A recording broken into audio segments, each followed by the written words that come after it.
এবং পদ্ধতি বোঝানো যায় যে তোমরা ছাড়ে যদি এই দীর্ঘ 3 মাস প্রশিক্ষণ চলাকালীন সামনে বলে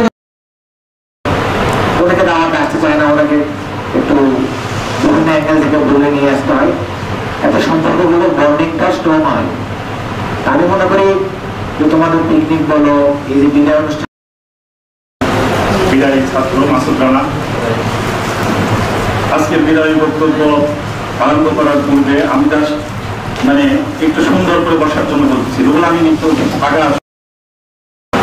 ধন্যবাদ জানাতেছি।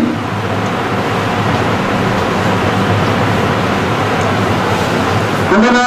এই 3 মাস তোমাদেরকে যে প্রশিক্ষণ রাসূল সাল্লাল্লাহু আলাইহি ওয়াসাল্লাম সঠিক পথ দেখিয়েছেন, সঠিক পথে